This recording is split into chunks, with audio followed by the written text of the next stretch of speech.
Today's video is sponsored by BetterHelp. So on this page, we talk a lot about theories that usually revolve around Naruto. And these theories can range from anything to Kakashi has shark teeth to Jiraiya never made it to heaven. And while the theories that I cover are incredibly well thought out and fleshed out throughout the duration of my videos, not every theory about Naruto is. That's not necessarily the issue of the theorists. Naruto has been around for 20 plus years. Some people just had grand ideas that eventually came up false. It's easy for me to look at Naruto now that it's over and make theories about it, because there isn't really any more information coming out that would disprove my theories, as long as Boruto doesn't disprove my theory. But the only theory that Boruto is currently disproving is that a spin-off of Naruto could be good. I don't mean that. The canon bits of Boruto are really good, but God, the current arc, man. Regardless, today we're going to be talking about a couple of Naruto theories that people had while the show was running that unfortunately panned out to be false. But before we get into reminiscing and destroying some of these previous theories, guys, please, for me,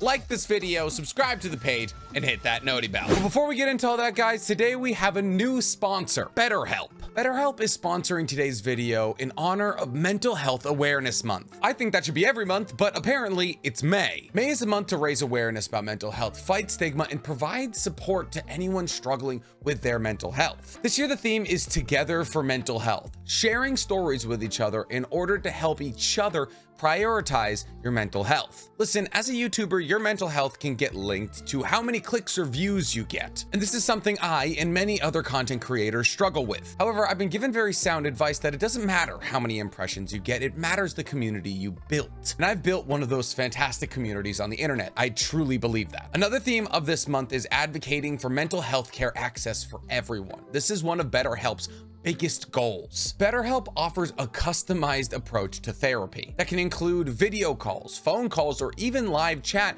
if you don't want to see anybody at that moment. These three options obviously being with your therapist. On top of this, BetterHelp is more affordable than your traditional offline therapy. You can apply for financial aid while signing up, and they also accept HSA benefits, meaning that they have a broad range of specialization. All you do is fill out a questionnaire to help assess your specific needs, and within 48 hours, you're matched with a therapist. Then you schedule your secure either video or phone calls, and you have unlimited messages to send to your therapist should something important come up. And everything you share is completely confidential. My BetterHelp therapist, Miranda, helped me realize that worth is not built on amount of clicks. Let's say you and your therapist don't necessarily hit it off. You can request a new therapist at any time for no charge. So guys, this mental health month, if you or somebody you know is struggling with their mental health, share BetterHelp with them. You can use my link to get 10% off your first month. That link is betterhelp.com/nchammer. Once again,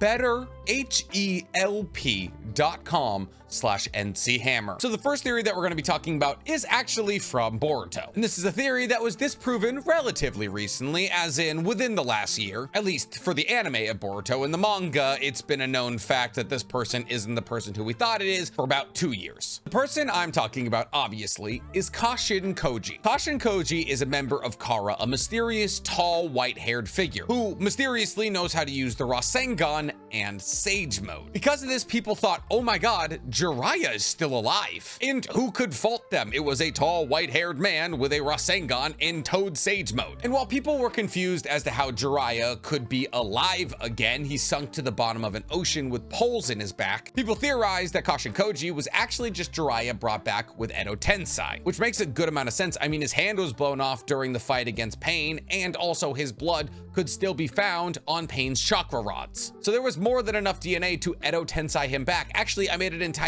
video about how it was weird that he didn't get brought back and maybe why he didn't get brought back. And while this theory isn't 100% wrong like a couple of these other theories are going to be, it is a little bit wrong. See, Kashin Koji is not Jiraiya or Edo Tensei Jiraiya. Kashin Koji is a clone of Jiraiya, created by the head scientist of Kara, Amado. Essentially, Amado really respected Jiraiya in the way that he led his life, so he thought the world would be less without a Jiraiya around, so he cloned Jiraiya to bring him back. You see, that theory actually had some legs. The next theory was always a bit odd to me. I remember the first time anybody ever saw Nagato, when the rinnegan was introduced in Naruto. It was a weird, terrifying looking eye that had crazy abilities. But people made some assumptions because Nagato was the only person we had ever seen have the rinnegan, and Nagato was an Uzumaki. So people assumed that the Uzumaki actually awoke the rinnegan in special circumstances. Essentially, people theorized that the rinnegan was the Kekkei Genkai of the Uzumaki. And this theory always had holes in it for me, because imagine if there was an entire clan of people walking around with a rinnegan. Not only would they have had the limitless chakra of the Uzumaki's adamantite chain sealing jutsus, now they would have the rinnegan? And sure, you can say, well, 4 ninja villages teamed up to kill all of them to get rid of the rinnegan and its terrifying power. Sure, maybe, but 4 ninja villages wouldn't be enough to kill an entire clan of rinnegan users. Pain basically walked through all of Konoha by themselves. And even if you say, well, only a few of them awaken it, a few of them would have been more than enough to stave off destruction. Well, I think it would have been cool and actually played into the Child of Prophecy timeline to say that the Uzumakis awoken the rinnegan in specific circumstances. It would have introduced a lot of rather large plot holes for me. But all of that being said, I don't necessarily love the way that the rinnegan awakens in people in Naruto. The fact that Madara had to combine with Hashirama's cells, and once they combine because they're the reincarnations of Indra and Ashura, who are the 2 sons of Hagoromo, you awaken a rinnegan. And then Madara at the end of his life found the only person on earth who could handle 2 of the rinnegan and slapped them in there, and then somehow wandered back to his cave with no goddamn eyes. It's weird. It's all weird. I'm not saying the Uzumaki situation is the perfect way to explain it, but I've always felt that there was a better way to explain the rinnegan. But since we're talking about ocular dojutsu, guys, let's talk about the Uchiha. You see, long before we learned about Indra or Ashura, people theorized about why the Uchiha had so much power and why were they so cursed as a bloodline. See, at this point in time, we didn't know about the cycle of hate or Otsutsukis. We just knew that the Uchiha had been wiped out. So a long time ago, somebody theorized what is arguably one of my favorite defunct theories in all of Naruto. If you watch Naruto with a close eye, you see a lot of Shinto mythology lore being incorporated into Naruto. Kishimoto is a massive Shinto lore hound. Shinto, for those of you who don't know, is Japanese folklore. It's like Greek gods for Japan. But there's one specific type of imagery that Kishimoto relies on very heavily, and it's always connected to the Uchihas. There is a massive amount of connection between the Uchihas and Tengu. Now, before we get any deeper into this theory, let me explain to you what a Tengu is in Shinto mythology. A Tengu is described as a mischievous supernatural being, which is sometimes considered to be the reincarnated soul of somebody who is proud and arrogant in their life. Tengu are also renowned swordsmen, said to have trained the ancestors of Japan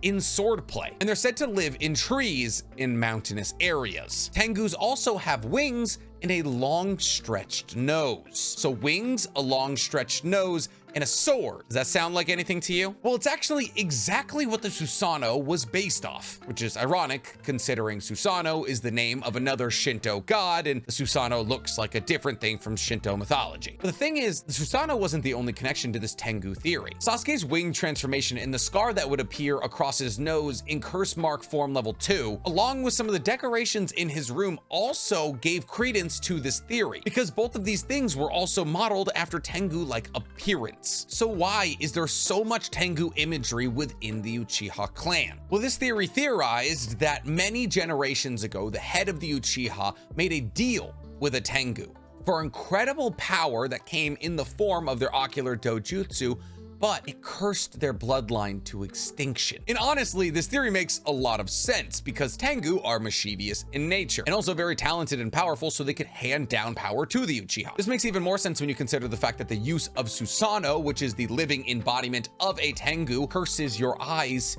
to blindness. Unless, of course, you take your brother's eyes, which feeds into the extinction of the clan. This was one of my favorite theories growing up. The idea that some Uchiha down the line had met a god and decided to extinct his clan for the power that it would give his clan was super interesting to me. But obviously now we know Indra and Ashura got in a fight and Indra was like, I hate you. And then he took the Sharingan and ran away, and then the clans were forced to fight forever and blah, blah, blah, blah, blah, blah, blah, blah, blah. So much less interesting. But since we're talking about extinct clans, guys, let's pop back to the Uzumaki for a second. You see, in the show, we know of 3 living Uzumaki: Karin, Nagato, and Naruto. But by the time that Boruto rolls around, there's only 2 living Uzumaki: Karin and Naruto. When people first found out that Karin was an Uzumaki, there was a lot of hype around her general existence. I mean, by this point, it had been well established established that the Uzumaki were incredibly powerful and were wiped out by 4 of the 5 major villages. And they were wiped out because of their overwhelming strength. And the fact that she was female means that technically she could have kids with Naruto. So people far and wide theorized about the return of the Uzumaki clan starting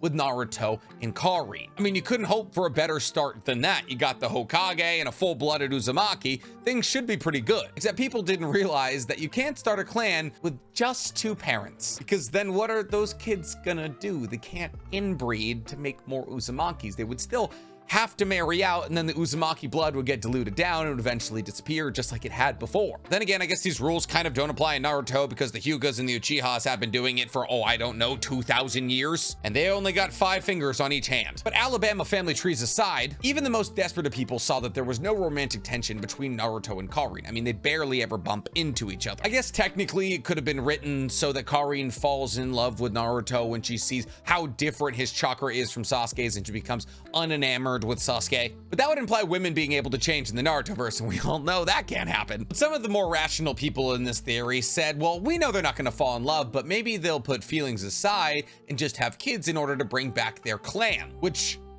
would have also been absolutely bonkers. Yeah, Hinata will just be on board. She'll be like, you go off, Naruto, go repopulate that clan that you never met. Like, I could technically see Karin's side of the argument there because maybe she spent some time with the Uzumaki, but she grew up in the land of grass, not the land of whirlpools. So more likely than not, she never really had an allegiance to the Uzumaki either. I don't know, this one just never made sense to me. Wouldn't you rather a Hyuga have Uzumaki chakra pools? Like, come on guys, let's get the best of both worlds here. But speaking of getting the best of both worlds, this next theory had the best of both worlds. That being, it was fun and also possible. When Toby was first introduced, nobody knew who he was. He seemed to have an understanding of Konoha that only somebody from there would have. So there was a lot of theories about what Toby's identity was. There was 3 of merit. The first theory is that Toby was Sasuke from the future. Some people theorize that as Sasuke got older, he got eviler, meaning that in his timeline, Naruto never really got to him to save him. Ironically, when people were making this prediction, space-time ninjutsu was not created yet. Like, time travel is a thing in the Naruto verse, but it hadn't been created yet, so people were just assuming that time travel was gonna happen eventually. But essentially people theorize that Sasuke from this timeline where he travels back in time loses his fight against Naruto and then travels back in time to kill Naruto and close the loop and fulfill the ire of his hatred. Essentially, in his timeline, Sasuke loses but wants to go back in time and is able to go back in time in order to make sure he does it. And once he's finally killed his only friend like he's been trying to do for so long, he can finally be the super evil version of himself he wants to be. I mean, basically everybody saw the whole Obito thing coming. It was about as sneaky as trying to get a 12 gauge through TSA. But there was some people out there playing with other ideas. Obviously, the whole future Sasuke loses to Naruto and travels back to beat Naruto once again isn't the worst idea of all time, especially considering the fact that Obito helped Sasuke a couple of times. But if Obito was actually from the future, there would have been some scenarios that he wouldn't have gotten into. Like, he wouldn't have sent Sasuke to go kill Killer Bee, knowing that Killer Bee was most likely going to absolutely style on him. There's also the fact that Obito helped in the Uchiha massacre, but the fans didn't know that yet. The next theory about Toby's identity was that it was Izuna, Madara's brother. Now, this theory was kind of fun and interesting because Toby sounds a lot like Tobirama. And Tobirama is the person who kills Izuna. So the possibility that Izuna was using Tobirama's name but shortened in order to hide his presence was kind of funny and also kind of gave some credence to the theory. I mean, think about what Toby is trying to accomplish. Infinite Tsukiyomi, enslaving the entire world to live in a heaven-like state. Something that any Senju member would fly against. So by taking Tobirama's name, the man who supposedly killed him, it's a form of revenge for Izuna. On top of this, Izuna loved Madara. He loved Madara so much that he gave Madara his eyes at his death to make sure that Madara could live on with more power than he had. So people theorized that, like Madara, Izuna programmed himself somehow to come back to life after he dies, and is now trying to get revenge on account of Madara's death, and besmirch the name of the man who killed him. But both of these theories pale in comparison to the one that I prescribed to as a child. I mean, like, not as a child, I was like 14. My favorite theory about who Toby was the best one. Toby is Taiyuchi. And for those of you who don't study Naruto as a job, Taiyuchi is the ramen shop guy. People actually had some legitimate points for proving this theory correct. People stated that Taiyuchi had always been interested in Naruto, making sure that he was always around Ichiraku ramen, and being one of the only people in the village who was nice to Naruto. On top of this, there's the obvious fact that his eyes are always closed, which seems incredibly dangerous for somebody whose job is basically handling boiling water. Unless, of course, he has extrasensory perception, the kind of extrasensory perception that comes along with the Sharingan. Then there's also the fact in the Uchiha clan photo, there's a person who looks a lot like Taiyuchi standing behind Fugaku. And on Team Jiraiya, you know Minato and then his two other teammates who are never named. These two teammates look like Makoto Uchiha, aka Sasuke's mother, and a little boy with his eyes closed, aka Taiyuchi. So there's the possibility that Taiyuchi was teamed with another Uchiha on a team with Minato and Jiraiya. And that connection to Minato would explain his interest in Naruto. It would even explain the kindness that he shows to Naruto. You see, in my heart of hearts, I always knew that this theory was simply not correct. But you cannot look me in the eyes and tell me if that mask had come off and it was Taiyuchi, the ramen shop owner, you would not have screamed in excitement. But instead, we got Obito, which everybody and their brother who's not even watching the show predicted. But since we're talking about high-up members of the Akatsuki, there was once a theory that stated Minato, yes, Minato, Naruto's father, was the leader of the Akatsuki. The first time we ever see Nagato in a manga panel, his face is blurred out. Well, it's not really blurred out, we simply get a silhouette. And the problem with this is that a silhouette of Nagato actually kind of looks like Minato. High collar of the Akatsuki cloak mixed with the spiky hair kind of made it look like Minato was in charge of the Akatsuki. So people started to theorize that Minato hadn't actually died on the night of Naruto's birth. As to why he was collecting the tailed beast, something that would put his son directly in the line of danger when he tried to save his son and literally lost his life doing so, I wish I could tell you. But this wasn't the only case of mistaken identity amongst these theories. Now, this next theory is one that I believe absolutely should have been true. But the problem with making this theory true is that it would require rewriting large swaths of Naruto. You see, this theory stated that Orochimaru, yes, Orochimaru, the Snake Man, was the Jinchuriki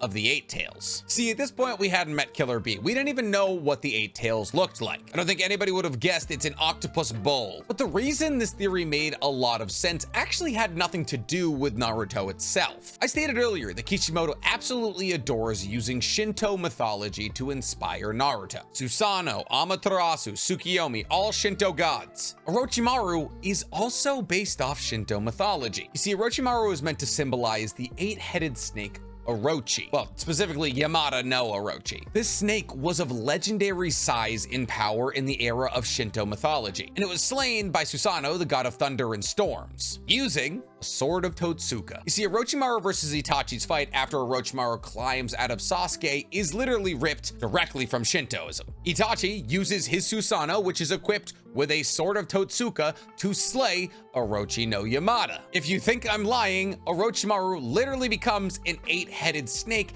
as he emerges from Sasuke. But he is stabbed through the body with the sword of Totsuka, and that seals his soul in the realm of drunken dreams. You made Orochimaru an eight-headed snake. He is based off an eight-headed snake. There is monsters in this world who are counted based off how many tails they have. A snake is entirely tail. You have effectively already made Orochimaru an eight-tailed beast. And the true wildest part is that this was the second time that Itachi and Orochimaru have fought. So wouldn't it kind of be an interesting plotline to have Orochimaru infiltrate the Akatsuki as a Jinchuriki? And as to how he got the eight tails, maybe Konoha kept it after Hashirama split them all up, or he stole it from somebody else in a search to extend his life. I mean, Orochimaru is trying to find any way to increase his power and his life expectancy. Having an access to a massive amount of chakra would be incredibly helpful in both of those things. And once again, it would be lore accurate to the thing that Naruto is based off. So what you can do is you can have Orochimaru try and take over Itachi's body, sure, that works.